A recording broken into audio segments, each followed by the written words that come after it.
Hello dear aspirants, welcome to SPM focus UPSC. आज के 18 जुलाई के एपिसोड में हम 3 important current affairs topics discuss करेंगे। सबसे पहले बात करेंगे बिम्स्टेक डिजास्टर मैनेजमेंट एक्सरसाइज के बारे में। Thereafter will look into India के नॉन फॉसिल फ्यूल टारगेट्स के बारे में and finally will talk about agricultural scheme के नई अपडेट्स के बारे में। चलिए शुरू करते हैं। सबसे पहले बात करते हैं fourth BIMSTEC disaster management exercise की, जो इंडिया ने वर्चुअल फॉर्मेट में 14 से 15 जुलाई को होस्ट किया था। ये exercise national disaster management authority के द्वारा कंडक्ट की गई थी और इसका मेन फोकस था साइक्लोन और फ्लड प्रिपेयर्डनेस, रिस्पांस कोऑर्डिनेशन और लॉन्ग टर्म रेजिलियंस। इस एक्सरसाइज का थीम भी काफ़ी स्ट्रेटेजिक था, navigating the future, blue economy, innovation and sustainable partnerships. To better understand the context, चलिए थोड़ा बिम्स्टेक के बारे में भी जान लेते हैं। बिम्स्टेक का फुल फॉर्म है Bay of Bengal initiative for multi sectoral technical and economic cooperation. ये एक रीजनल मल्टीलैटरल ऑर्गेनाइजेशन है जिसमें 7 कंट्रीज शामिल हैं। साउथ एशिया से बांग्लादेश, भूटान, इंडिया, नेपाल और श्रीलंका, और साउथ ईस्ट एशिया से म्यांमार और थाईलैंड। बिम्स्टेक का हेडक्वार्टर्स ढाका, बांग्लादेश में है और इसका फॉर्मेशन जून 1987 में बैंकॉक डिक्लेरेशन के बाद हुआ था। इस ऑर्गेनाइजेशन की खासियत ये है कि ये साउथ एशिया और साउथ ईस्ट एशिया के बीच एक नेचुरल ब्रिज की तरह काम करता है और इंडिया के लिए ये ऑर्गेनाइजेशन स्ट्रेटेजिक टर्म्स में बहुत ज़्यादा मायने रखती है, स्पेशली जब बात आती है पाकिस्तान को साउथ एशियन ग्रुपिंग से आइसोलेट करने के। हर मेंबर कंट्री बिम्स्टेक के अंदर किसी ना किसी कोऑपरेशन सेक्टर को लीड करती है। For example, India disaster management और काउंटर टेररिज्म सेक्टर्स का लीड कोऑर्डिनेटर है। इसी टॉपिक के बेसिस पर एक प्रीवियस पार्टिसिपेशन दिया गया है, इसका आंसर आप कमेंट सेक्शन में दे सकते हैं।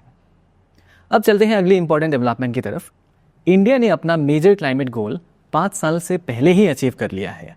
Ministry of new and renewable energy के अकॉर्डिंग इंडिया की टोटल इंस्टॉल्ड इलेक्ट्रिसिटी कैपेसिटी अब 484.82 गीगावाट्स हो गई है, जिसमें 50.08% electricity non fossil fuel sources से जनरेट हो रही है।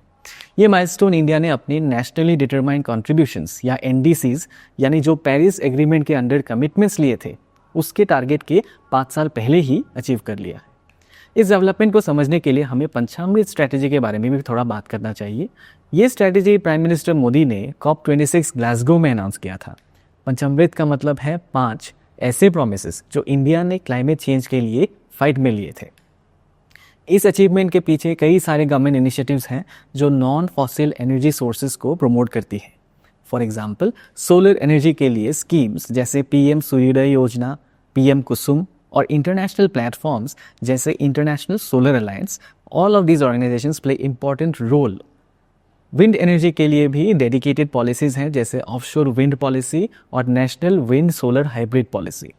इस हाइब्रिड पॉलिसी में सोलर और विंड एनर्जी को कंबाइन करने के प्रोजेक्ट्स भी शामिल हैं। फॉर एग्जांपल, अदानी ग्रीन ने जैसलमेर में इंडिया का पहला solar wind hybrid plant commission किया था।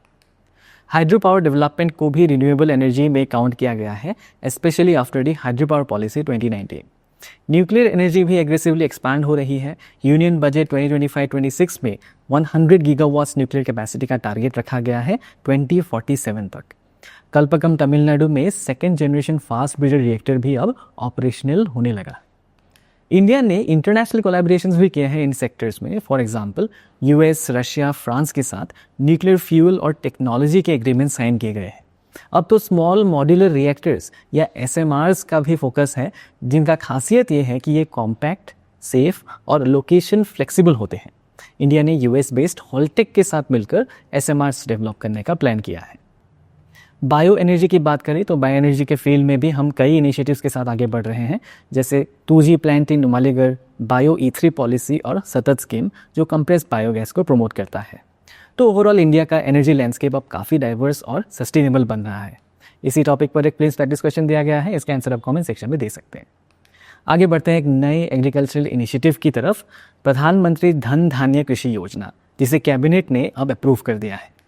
इस स्कीम का announcement finance minister Nirmala Sitharaman ji ने बजट 2024-25 में किया था। ये एक बहुत ही एम्बिशियस स्कीम है जिसका ऑब्जेक्टिव है देश के 100 एग्रीकल्चरल डिस्ट्रिक्ट्स को टारगेटेड एग्रीकल्चरल डेवलपमेंट के थ्रू अपलिफ्ट करना। इसका इम्प्लीमेंटेशन मॉडल भी काफ़ी यूनिक है। 36 एग्जिस्टिंग स्कीम्स फ्रॉम 11 डिपार्टमेंट्स और स्टेट गवर्नमेंट्स को कन्वर्ज करके इस पे काम करना होगा। एनुअल आउटले इसका 24,000 करोड़ रखा गया है और टोटल ड्यूरेशन 6 ईयर्स का होगा स्टार्टिंग फ्रॉम फाइनेंशियल ईयर 2025-26। इस स्कीम का फोकस होगा प्राइवेट सेक्टर पार्टनरशिप्स को एग्रीकल्चरल ग्रोथ के लिए लेवरेज करना। अराउंड 1.7 करोड़ फार्मर्स इस स्कीम से बेनिफिट होंगे और यही इसका एक्सपेक्टेशन है।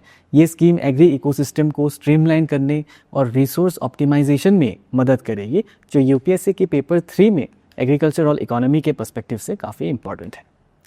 इसी टॉपिक के बेसिस पर एक प्रीलिम्स प्रैक्टिस क्वेश्चन दिया गया है, इसका आंसर आप कमेंट सेक्शन में दे सकते हैं। जाने से पहले आपके स्क्रीन पर आज के टॉपिक से रिलेटेड कीवर्ड्स दिए गए हैं, इन्हें आप अपने मेंस आंसर राइटिंग में यूज़ कर सकते हैं। तो डियर एस्पिरेंट्स, आज के लिए इतना ही। मिलते हैं अगले एपिसोड में नए अपडेट्स के साथ। तब तक this is focus UPSC signing off. जय हिंद।